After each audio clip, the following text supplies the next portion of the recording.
Do you wake up and make excuses about filming your videos? Like, the lighting's bad because it's raining, or my camera isn't charged and my space needs cleaning.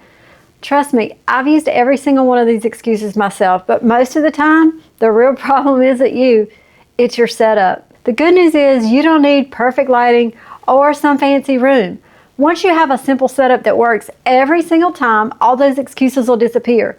Filming gets easier, and honestly, it's faster and way less dramatic.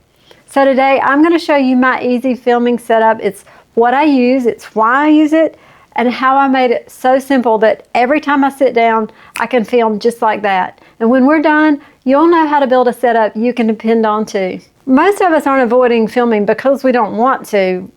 I mean, maybe a little bit, but we avoid it because the setup feels overwhelming. If it takes us 20 or 30 minutes just to get everything, ready to go, you won't film. And you need a setup that removes all those excuses before you can even say it out loud. But for your setup to actually work in real life, it has to do three things. It has to be fast. It needs to be under 5 or 10 minutes to get started. It needs to be simple, no troubleshooting or drama, and it needs to be repeatable. It's the same look, the same lighting, the same angle every time you turn it on. So let's talk about lighting, because this is where most women get tripped up a little bit. You don't need big fancy studio lights. You don't need 3-point lights all over the place. You need something that makes your face look good, and that's it. I use this Relano light, and I actually keep it positioned kind of in front of me, but just above eye level. That angle kind of softens the shadows, and it's more flattering than harsh lighting, and I don't show all my wrinkles quite as bad. So this is good, especially for those of us that want to minimize those fine lines and look our best on camera. And I keep the overhead lights turned off. And what I love about this light is it has adjustable settings, and I can turn the brightness up or down and make it warmer or cooler depending on the time of day. If it's dark or cloudy and raining, or the sun's playing games with the clouds, my light can stay consistent. And it's portable. It has a battery for filming on the go, but I keep mine plugged into the wall so it's always ready. And here's the difference it makes. This is with the light off, and this is with the light on.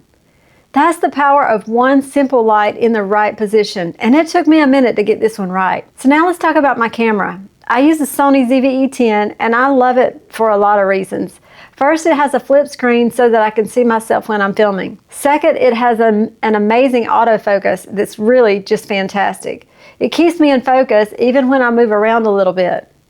And third, it's designed for creators like us because the settings are simple and really easy to use. But honestly, even your iPhone works if the lighting is good. What matters isn't the camera.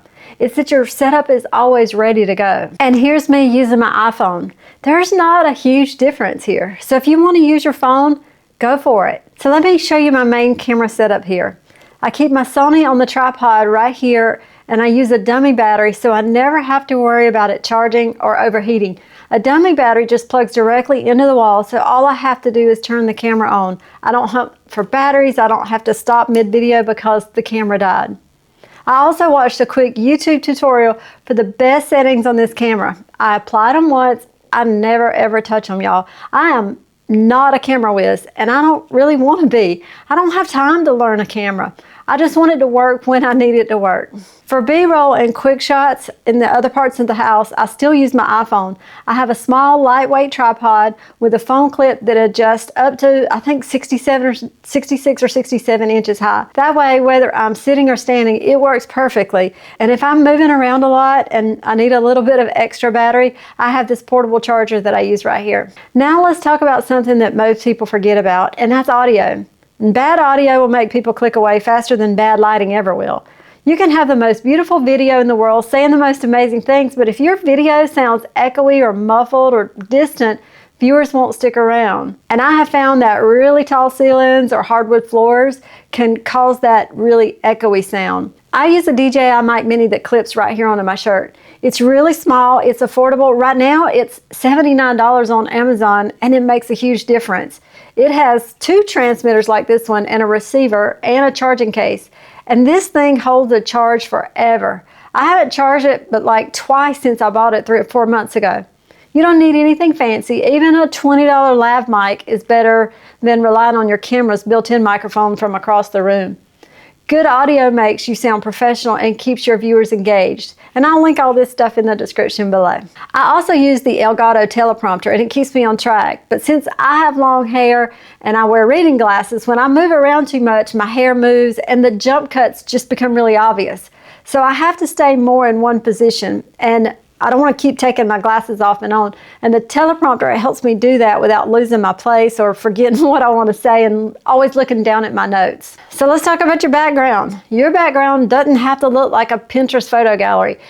If you see this corner behind me, it's just a plain wall with a plant, a chair, and a shelf. I also hung one little picture on the wall. The key here is to have depth. I'm sitting about 3 to 4 feet from the wall, and that way it helps me stand out from the wall. And here's what doesn't typically work. Some people can just make anything work.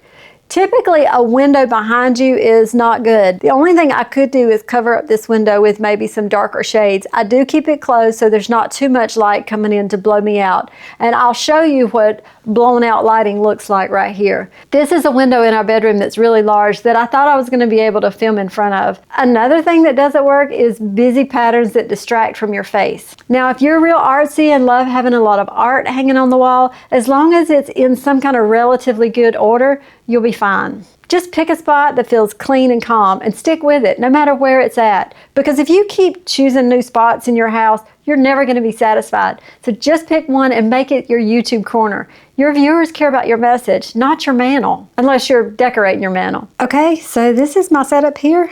As you can see, it's very simple. I have my light here on the left. Then I have my camera, the Sony camera. It has a flip out lens. I can turn this all the way around. Oop, let's go the other way. I cannot see it at this time because I have my teleprompter here attached, but I use a monitor that I'll show you in just a moment. I have my mic attached here. I'm using a Sigma 16mm 1.4 lens. Wow, that's a mouthful. And it sits on the deck that came with the Elgato teleprompter. It does come with lens adapters that you can put your lens on, but my lens was a little bit bigger. It didn't fit, so I put it on this plate here that came with the prompter, and it was easy. I got my dummy battery, and then this cord that you see here is running to my laptop, and that is for the teleprompter. And here's what it looks like from the front. Easy. All I have to do, turn the lights on, turn the camera on, the monitor, and hook up my teleprompter, and I'm ready to go. Keep your gear in one spot, keep your cords plugged in and your batteries charged at all times. Right after you stop filming, put those batteries on the charger. Or better yet, use a dummy battery so you don't have to. Set your camera to your favorite settings and leave it alone. Don't touch it. A simple setup removes 90% of the excuses that we have about filming, except those ones where we just don't want to do it. You don't need a complicated setup to show up confidently on YouTube. You just need a setup that works for you. I've got everything that we talked about linked in the description below. I also have a guide on how to get started on YouTube. It's also in the description. And if you want help getting your content organized, just watch this video next where I show you my simple storage and file solutions. And I'll see you on the next one. Bye.